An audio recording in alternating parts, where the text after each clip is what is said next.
PM Modi ने कोलकाता के brigade मैदान में भरी हुंकार। पीएम मोदी के मंच पर आते ही जय श्री राम के नारे लगे। पीएम मोदी ने ममता सरकार पर कड़ा प्रहार करते हुए कहा कि टीएमसी ने बंगाल का विश्वास तोड़ा है।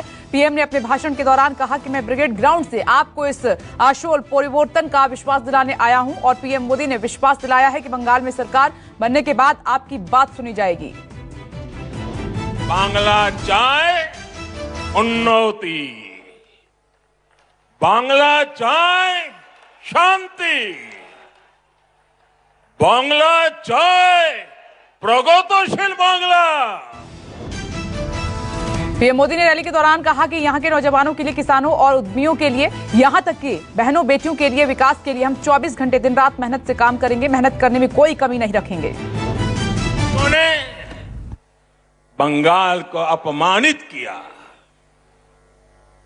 यहां की बहन बेटियों पर अत्याचार किया। पीएम मोदी ने विशाल रैली को संबोधित करते हुए दीदी पर तगड़े वार किए। पीएम मोदी ने कहा कि बंगाल ने परिवर्तन के लिए ही ममता दीदी पर भरोसा किया था, लेकिन दीदी और उनके कैडर ने यह भरोसा तोड़ दिया। इतना ही नहीं, दीदी के लोगों ने न सिर्फ बंगाल का विश्वास तोड़ा है बल्कि यहां के लोगों को अपमानित भी किया है, साथ ही बहन बेटियों पर अत्याचार किया। बंगाल ने परिवर्तन के लिए ममता दीदी पर भरोसा किया था, लेकिन दीदी और उनके काडर ने आपका ये भरोसा तोड़ दिया। पीएम मोदी ने ब्रिगेड मैदान में विशाल जन सैलाब को देखकर कहा कि मैंने अपने राजनीतिक जीवन में सैकड़ों रैलियां की हैं, संबोधित किया है, लेकिन यहां के विशाल जन सैलाब को देखकर आशीर्वाद मिला है, वो मेरे लिए सिरे माथे पर है। और पीएम ने बंगाल से निकले महान व्यक्तित्व को याद करते हुए कहा कि बंगाल के महान विभूतियों ने एक भारत श्रेष्ठ भारत की भावना को सशक्त किया। बीजेपी में शामिल होने के बाद मिथुन चक्रवर्ती ने लहराया पार्टी का झंडा। मिथुन ने बीजेपी में शामिल होने को गर्व बताया है और मंच पर आने के बाद कहा कि कोई आपका हक नहीं छीनेगा, जो छीनेगा उसे छोड़ूंगा नहीं। साथ ही उन्होंने कहा कि वे गरीबों के लिए कुछ करना चाहते हैं। আমার নাম মিঠুন চক্রবর্তী, আমি যা বলি তা করে দেখাই। মারবো এখানে, লাশ পড়বে শ্মশানে।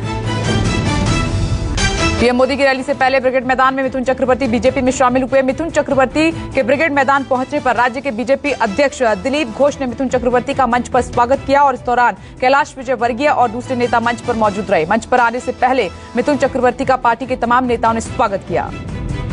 ब्रिगेड मैदान के मंच से बीजेपी के राष्ट्रीय महासचिव कैलाश विजयवर्गीय ने कहा कि बंगाल में बीजेपी आ रही है, दीदी जा रही है। और साथ ही मैदान में उमड़ी विशाल जन सैलाब को देखकर बीजेपी महासचिव ने कहा कि ये विशाल जन सैलाब कोई आम भीड़ नहीं बल्कि भ्रष्टाचार के खिलाफ एक आवाज है। बंगाल में चुनावी प्रचार का आगाज। सिलीगुड़ी में ममता बनर्जी का मेगा रोड शो शुरू और महंगाई के खिलाफ ममता कर रही हैं पदयात्रा। ममता के साथ सैकड़ों महिला मेगा रोड शो में शामिल हुई हैं। बंगाल के दक्षिण 24 परगना में बीजेपी कार्यकर्ताओं पर हमला। पीएम मोदी की रैली में शामिल होने जा रहे कार्यकर्ताओं पर लाठी डंडों से हमला हुआ है। जानकारी के मुताबिक रैली में शामिल होने जा रही महिलाओं के साथ भी दुर्व्यवहार किया गया है और हमले के दौरान कई कार्यकर्ता बुरी तरह से जख्मी हुए हैं। बीजेपी कार्यकर्ताओं ने टीएमसी पर आरोप लगाया। अमित शाह तमिलनाडु के कन्याकुमारी के सुचिंद्रम में दोपहर को भी पार्टी कार्यकर्ताओं की बैठक में भाग लेंगे। कन्याकुमारी मम्मीसा करेंगे जनसंपर्क और अभियान 5 घरों में जाएंगे और वहां रहने वाले लोगों से बीजेपी के लिए वोट मांगेंगे। तमिलनाडु के दौरे पर केंद्रीय मंत्री अमित शाह तमिलनाडु चुनाव के लिए अमित शाह कन्याकुमारी के सुचिंद्रम मंदिर के दर्शन करने के लिए पहुंचे और शाह ने कन्याकुमारी में एक रोड शो भी किया। केंद्रीय मंत्री अमित शाह ने रैली के दौरान कहा कि कन्याकुमारी में 11 घरों में दौरा करके हमने इस प्रचार की शुरुआत कर दी है और वहीं उपचुनाव में कन्याकुमारी लोकसभा सीट से एनडीए के उम्मीदवार पोन राधाकृष्णन को जिताने की अपील भी की। गिरिराज सिंह के विवादित बयान पर कांग्रेस नेता पीएल पुनिया ने पलटवार किया है। कहा कि यह आपराधिक कृत्य और इसके प्रोत्साहन करने वाला व्यक्ति और जो करेगा वो सब अपराधी हैं। बिहार के सीएम नीतीश कुमार ने बेगूसराय में दिए गिरिराज सिंह के बयान पर किया पलटवार और सीएम नीतीश कुमार ने टिप्पणी करते हुए कहा है कि क्या पिटाई का शब्द कहीं से भी न्यायोचित है। गिरिराज सिंह ये कहते हैं कि अधिकारी काम नहीं करें तो उनकी पिटाई की जाए। क्या आपको लगता है कि अपने अधिकारी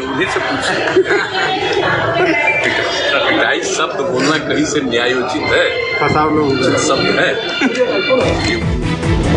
एनसीपी नेता शरद पवार ने रांची के हरमू मैदान में कार्यकर्ता सम्मेलन को संबोधित किया। जनसभा को संबोधित करते हुए शरद पवार ने कहा कि बिरसा की धरती पर आना मेरे लिए गर्व की बात है। जन औषधि दिवस के मौके पर पीएम मोदी ने कहा कि गरीबों को सस्ती दवा के साथ साथ युवाओं को कमाई का जरिया मिला है। यूपी की राजधानी लखनऊ में सीएम योगी ने आज जीबी पंत को किया याद और सीएम योगी ने गोविंद वल्लभ पंत को श्रद्धांजलि अर्पित की। देश में फिर बेकाबू कोरोना संक्रमण की रफ्तार, लगातार दूसरे दिन 18,000 से ज्यादा नए मरीज आए हैं सामने। देश में सक्रिय मामले लगातार बढ़ रहे हैं और देश में अब कोरोना के 1,84,523 सक्रिय मामले हैं।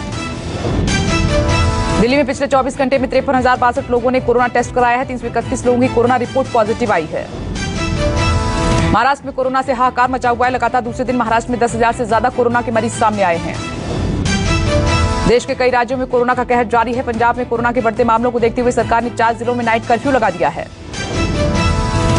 कोरोना के बढ़ते मामलों को देखते हुए राजस्थान में एंट्री के लिए आरटी-पीसीआर टेस्ट करवाना जरूरी होगा। गुजरात, पंजाब, हरियाणा, महाराष्ट्र और मध्य प्रदेश से आने वाले लोगों को राजस्थान में एंट्री के लिए 72 घंटे पहले कोरोना टेस्ट कराना जरूरी है। देश भर में कोरोना वैक्सीन लगाने के काम में तेजी लगातार देखी जा रही है। अब तक कुल 2 करोड़ 9 लाख लोगों को वैक्सीन लग चुकी है।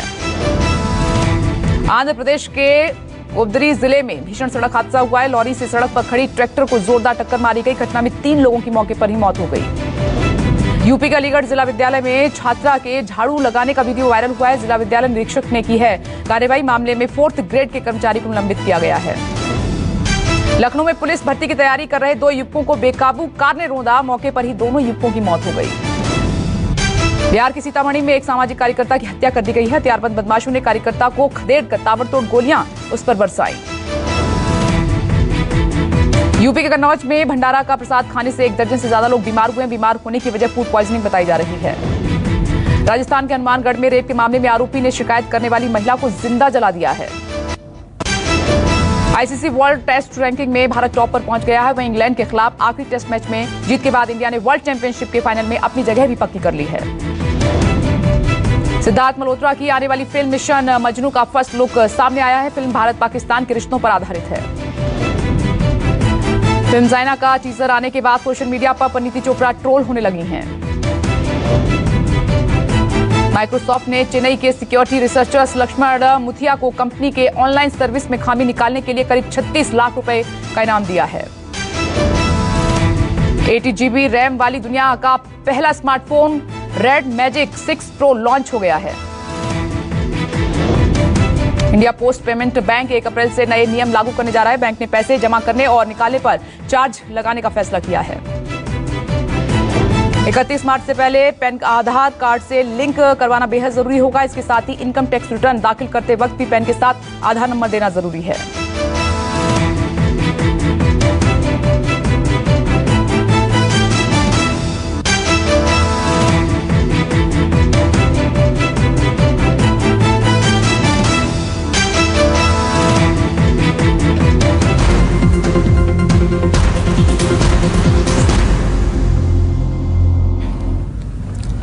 नमस्कार, मैं हूं मानक गुप्ता। अगर आपको हमारा ये वीडियो पसंद आया हो तो इसे लाइक और शेयर जरूर करें और हां, हमें सब्सक्राइब और फॉलो करना ना भूलें ताकि आप देश और दुनिया की कोई खबर मिस ना करें। तो जुड़े रहिए हमारे साथ और देखते रहिए न्यूज़ 24।